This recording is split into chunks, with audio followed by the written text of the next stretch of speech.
mar haddii aan maamul iyo shacab la wada tashanaynin oo aan mowqif midaysan laga yeelanaynin xaaladda cakiran ee uu dalka Itoobiya maanta ku jiro ee jiho iyo rajo la'aanta ah, mar haddii aan laga hoos baxaynin taliska Itoobiya ee weli la isla ogol yahay in lagu sii hoos jiro, mar haddii la isku waafaqsan yahay inaan Itoobiya nahay innaga oo Soomaali ah, ciddii dooniga xukunka dalka Itoobiya ha haysee waxaa shacabka Soomaaliyeed ee Itoobiya ku hoos nool u dan ah, wixii umusha u dan ah ee ilmahana u ron,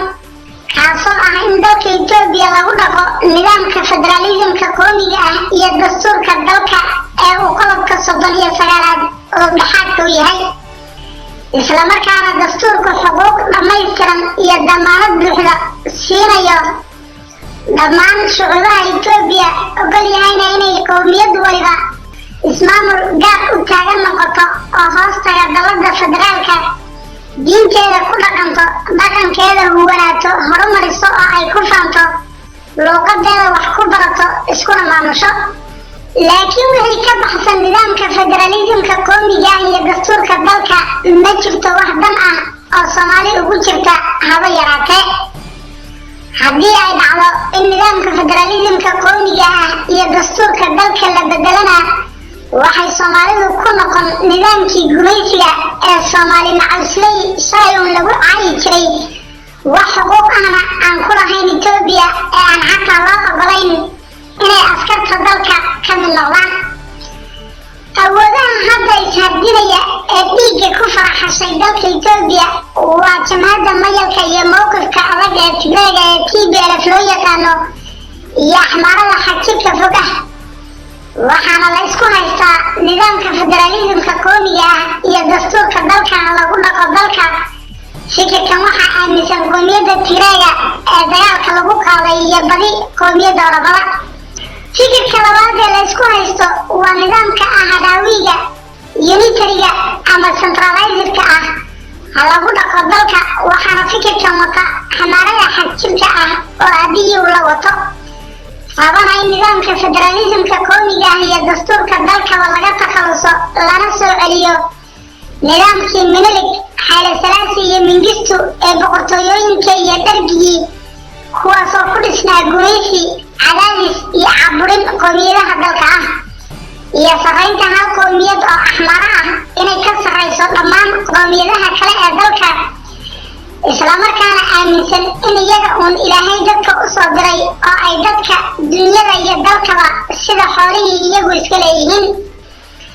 wax kale ma aha waxaa la isku haysto maanta dalka Itoobiya ee labada fikir ee federalism qowmidoon iyo federalism diid oo dhargidoon ah ayaa is haysta.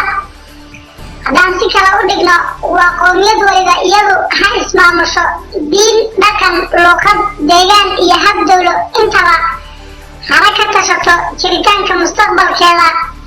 iyo tashan mayse qowmiyad walba axmaara u talin oo hal luuqad oo axmaari ah, hal diin oo midda kiristanka ah iyo hal dhaqan oo midka axmaarada ah yaa lagu dhaqi dalka oo jiri. haddaba Soomaali maxaa u dan ah oo ay danta Soomaali ku jirtaa? Soomaali waxaa u dan ah oo la gudboon nidaamka federalismka qowmiga ah ee jiritaanka Soomaalida,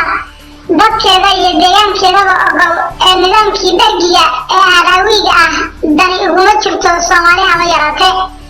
sidaas darteed waxaan shacabka Soomaaliyeed ee Itoobiya ku nool ku wargelinaynaa inaysan marnaba ogolaanin inuu soo noqdo nidaamkii dhargiga ee Soomaalida sida gaarka ah u gumaysan jiray, xoolahooda dhici jiray, aaminsan dhulka Soomaalidu degto inay Itoobiya leedahay, laakiin shacabka Soomaalidu ay dool ku yimaadeen lagana qaxin doono. hadal iyo dhammaantii shacabka Soomaaliyeed waa inay ka digtoonaadaan dib u soo noolaynta nidaamkii dhargiga ee kooxda talada dalka iyo midka deegaanka Soomaalida haysa ay rabaan inay dadka ku qulaamiyaan. shacabka Soomaaliyeed waa inay la jaan qaadaan isbeddelka dalka ka socda ee halganka loogu jiro inaan la duminin federalismka qowmiga ah iyo dastuurka dalka, kaasoo ay hormuud ka yihiin ciidamada difaaca Tigreega, qowmiyadda Oromada inteeda badan, Anfarta, Haradida iyo Benishaangul. isku soo wada duubo 8 xubnood oo ka mid ah maamulka deegaanka Soomaalida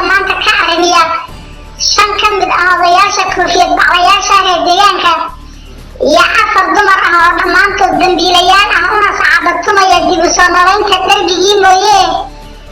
ma jirayo cid dambiile ah oo Soomaali ah oo deegaanka Soomaalida ku nool. xubnahan oo keli ah bayna noqon kuwa laga tallaabo qaadi doono ee shacabku badhalihiisa ha caddeeyo inaydan marnaba ogolayn soo noolaynta darbigii iyo Soomaali shirdaantii uun aan shalay ka baxnay. hana difaacdaan nidaamka federalismka qowmiga ah iyo dastuurka dalka ee uu qodobka 39 gundhiga u yahay. mar haddii aan mowqif midaysan laga yeelanaynin Itoobiya oo aynan ka hoos baxaynin